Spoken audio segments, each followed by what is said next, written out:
हाय सगळ्यांना. तर आता बघा संध्याकाळच्या 7:30 वाजल्या तर आणि मी राधचा ओमचा अभ्यास घेत होते. आता मोकळे झाले. तर बघा सकाळी ह्यांनी व्हिडिओ टाकला होता आणि मी ते कधी बघितलं पार 2 वाजता 2:30 वाजता बघितलं. ओमला शाळेतनं आणल्यानंतर बघा बघितला. म्हणजे आधी बघत नव्हते, इथं घरी होतं तेव्हा. आता तिकडं पुण्याला ह्यांनी आहेत त्याच्यामुळं त्यांचं व्हिडिओ बघते, कुठं काय करतात म्हणजे नाही का, कुठं काम हे करतात म्हणून मी आवर्जून त्यांचं व्हिडिओ बघते. आणि ह्यांनी माझ्यावर उचल्यात बघा. तर तुम्हाला तर माहीत असेल सगळ्यांना, ह्यांनी व्हिडिओ टाकला त्यात बरंच काय काय बोललं आणि मला पण वाईट वाटलं बघा. उगाच वाटलं तसं बोलले त्यांना, म्हणजे मला करमलंच नाही दुपारपासून बघा. मग मी काय केलं, त्यांना फोन केला एकदा दोनदा नाही उचललं त्यांनी. आणि मग परत आणखीन केला फोन, म्हणजे राधूने केला परत. राधू म्हणजे पप्पा फोन उचला ना. मग ह्यांनी फोन उचलला तर ऑफिसमधनं जेवायला चाललं होतं बाहेर बघा. मग बोललं, व्हिडिओ कॉल केला तर बघा. मग बोलले ह्यांनी. मग थोडंसं जरा बरं वाटलं. ते पण पोरांसंगच बोलले. माझं विचारलं पण राधूपाशी विचारलं, मला काय नाही बोललं आणखीन. मग फोन ठेवल्यानंतर मी लय विचार केला बघा. त्या दिवशी म्हणजे मी त्यांना बोलले होते ना, म्हणजे त्यांनी म्हणलं होतं जेवायचं असं काहीतरी म्हणलं होतं. आणि दरबारीने जेवण करून येतात बघा. 11-12 वाजता घरी आणते एकदा दोनदा, म्हणून त्यांनी जेवण करून आणते. मग त्यांनी मागितलं होतं का काहीतरीच म्हणत होतं बघा जेवायचं. मग मी पण म्हणलं त्यांना आला असता की जेवण करून. मग त्यांना कशाचा एखाद्या राग आला काय माहिती ह्या शब्दाचा. आणि मग त्यांनी जेवणच केलं नाही. मी किती वेळा म्हणलं जेवण करा. मी आपलं सहज बोलले, कारण की मी दरबारीने ह्यांना यायचं म्हणलं की त्यांच्या वाटणीचं स्वयंपाक करते आणि दरबारीने जेवण करून येतात बाहेरनं. 11-12 वाजता हॉटेल चालू असतं, जेवण करून येतात. म्हणून मी आपलं सहज विचारलं. त्यांना आला राग. काय करताय इकडं? आणि व्हिडिओमध्ये पण म्हणत होतं इतकं बारीक तोंड करून मी इतका अंधार इंद्राचं गेलं, पोरं रडत होती म्हणून मला माया आली. आणि मी जास्त काय त्यांना बोलले नव्हते, आधीच निघून गेलते म्हणून. म्हणजे मला राग चालतं. म्हणजे मी एवढं स्वयंपाक केला होता, त्यांना आवडीने डबा बनवला होता, ह्यांनी नाही नेला आणि मला न विचारतो निघून गेलं बाहेरच्या बाहेर. म्हणून मला तीच डोक्यात घुंगत होतं सारखं. म्हणून मी आल्याला काय त्यांना नीट बोललेच नाही, म्हणजे बोलले पण कामापुरतंच. मग मला त्याचं लय वाईट वाटलं बघा. दुपारी व्हिडिओ बघत म्हणजे मला रडायचं आलं का मग काय माहीत. त्यांच्या तोंडाकडे बघितलं व्हिडिओ बघत ते रडायचं आलं. काय सुचलं नाही का म्हणत का हुंदका भरून आलं तर काय माहिती. मला तसं झालं. मग मला कायच करमना. मग पोरांचा अभ्यास घेतला मी. राधूचं पेपर पण आल्यात जवळ. मग राधूचा अभ्यास घेतला, ओमचा घेतला. आणि आता संध्याकाळ झाली, आता जायचं पाणी आणायला. मग तेवढा मी वेळ घालवला पोरांमध्ये आणि बाकीचं कामात. 3-4 वाजता कपडे धुतले बघा मी. आणि त्यात आणखीन एवढं म्हणत पण होतं, जसं तुला करायचं तसं कर, जसं तिला राहायचं तसं राहू द्या. आता मी काय एवढं वेगळं करते बरं. फक्त एवढंच की माझ्याकडून चुकलं त्या दिवशी, तुम्ही काय जेवण नाही का आला हॉटेलमधनं, कारण दरबारीने जेवण येतात म्हणून मी तसं बोलले होते. मग त्यांना त्यांचा राग आला. माझं एवढंच चुकलं. मी आपलं सहज म्हणाय गेली, ह्यांनी मनावर घेतलं. मग त्याचं पण मला वाईट वाटतंय. डबा पण केला होता, ह्यांनी नेला नाही.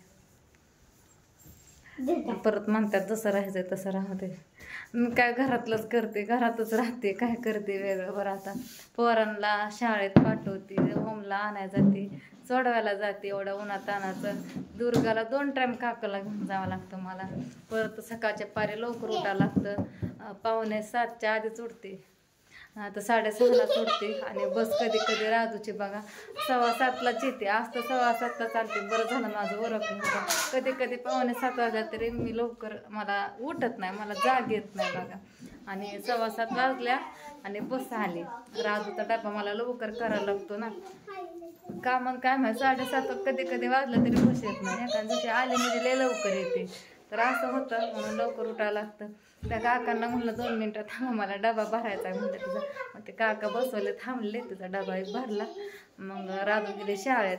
नंतर ओमला शाळेत सोडवलं. परत घरातली कामं हे ओमच्या शाळेपर्यंत माझी नेहमी कामं होतात शाळेच्या टायमापर्यंत. आल्यानंतर बाकीची परत 1 तासभर थांबायचं. परत उन्हात आणत त्याला 1 वाजता आणायला जायचं. ते पण दुर्गाला काकाला घेऊन हिथून तिथून रस्त्याने चढया लय वैताग येतो. आणि त्यात मध्ये ते कुत्रं माझ्या मागं. सगळी माणसं हाका हाका तोंडाकडे बघतात, येणारे जाणारे. कुत्रं असं म्हणजे आमच्या ना दारात आहे बघा एक, म्हणजे ते आता पाळल्यासारखं झालंय. बिचारा म्हणजे नाही का ते इथं होतं. हां, त्याची मम्मी वारली बघा, म्हणजे मेली. मग ते 2-4 पिल्लं होती, 2-3 खाल्ली आणि 2 कुठे गेली काय माहित, आणि एक इथं त्याला लागलं होतं. आणि राधू गेली ती ट्युशनला. राधूच्या आणि ओमच्या मागं आलं ते पिल्लू. हां, मग माया आली म्हणून खायला प्यायला टाकलं, पाणी ठेवलं त्याला. 2-3 दिवस राहू दिलं इथं. म्हणजे ते जातच नव्हतं खायला प्यायला भेटल्यावर. म्हणजे मला आवडत नाहीत कुत्रे मांजरे, पण लागल्या मला पण वाईट वाटतं. मी हातबीत काय लावत नाही त्यांना, पण खायला प्यायला टाकते. पण ते जास्त जर आती करायला लागले, ते काय करतंय, पोरांना ताणतंय, पोरांचे कपडे चपल्या सगळं जिकडं तिकडं पळवतंय. आणि जिथं जाईल तिथं महाग येतंय बाजारात म्हणा. हा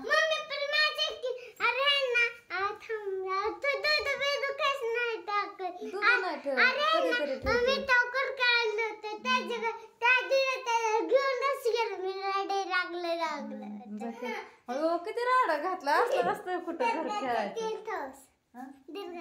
उशा नका रे घेऊन, मी आताच पसारा आवरला होता ना. तो घरात घेऊन बसले. दुर्ग्या मग घरात बसलाय की लाका दिसा ना. पण अय दुर्ग्या दिसा नाही नका चट येत बसली. ए तुझ्या अंग पुढं ना उशी नीट. पण असलं खेळूच नाही ना घरात लागलं बिघडलं. गप बस राधू गप, तू तरी शहाणी ना, जा खेळ मग. त्याच्या खाली काय लावू नका, उगा काहीतरी उद्योग करतात.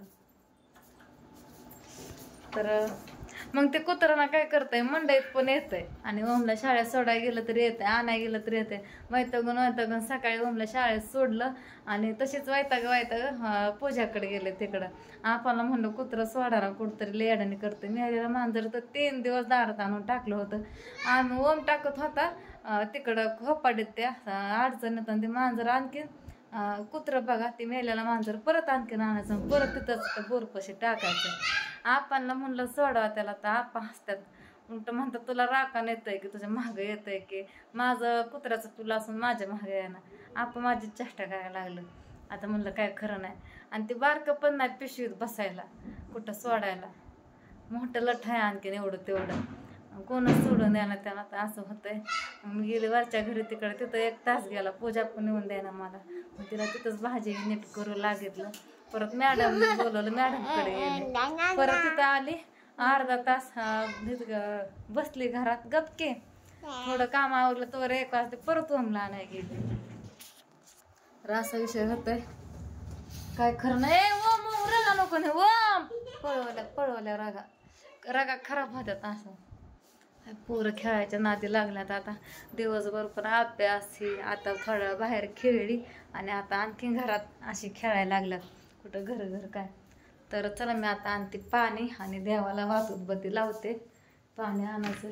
पाणी तर आता असं किती दिवस आणावं लागतंय काय माहिती, झेपत पण नाही. जार अर्धाच आणावं लागतं भरून. 5 रुपयाचं पाणी. काका म्हणतात ना तुम्हाला काय न्यायचंय तेवढं, अर्धा जार येतो बघा, 10 रुपयात भरून येतो. 10 नाही 15 रुपयात भरून येतो जार साधं पाणी. आणि थंड पाणी असं 20-25 15ला साधं पाणी. तर असू द्या, मी अर्धा जार भरून आणते. आणि स्वयंपाक काय करू वाटत नाही आता, कारण पोरांनी जेवण केलंय, खाल्ले. बघू आता आत्या आल्याच्या नंतर एखादी भाकर करता येईल. सकाळची भाजी पण तशीच आहे इथं. 2-3 भांडे आहेत घासायच्या. तर असू द्या, मी जाते पाणी आणायला. आता हे जोपर्यंत उन्हाळा संपत नाही तोपर्यंत पाण्याची असलीच पंचायत. काय असतं माणसांचं काय माहिती, उन्हाळ्यात दरबारीने ती पाण्याची बोंब असते. पोरांचा अभ्यास घेतला. आणि राधूचं पेपर पण जवळ आलात. 2-3 दिवसांनी पेपर, 24 तारखेला पेपर चालू व्हायचा. कपडे तर आंबट ओलीच आहेत, वाळलेच नाहीत. इकडं पण आहेत ह्या दोरीवर. कोणी सुद्धा नाही, काहीच करमत नाही ग. उदास वाटतं. शेजारी कोणी नाही. ते अश्विनी ताई होते, आपल्या करमणूक होते तेवढे सारखं एवढं घालायच्या घरी बघा, अर्ध्या तासाला 1 तासाला. आता मला त्यांच्याकडे जाणं होत नाही. मी मस्त दिवसभर घरी असते, पण कंटाळून जाते एवढं घालून. त्याच्यामुळं कोणाकडे जात नाही काय नाही. बहीण पण इथंच आहे, पण नाही जात कोणाकडे. गेले तर फक्त पूजाकडे येतं आता आपलं. तर चला आता मी घेते आपलं आवरून का आणि आत्याला पण फोन लावते, जाते पाणी आणायला. चला व्हिडिओला मोठा होता तर एंड करते. बाय.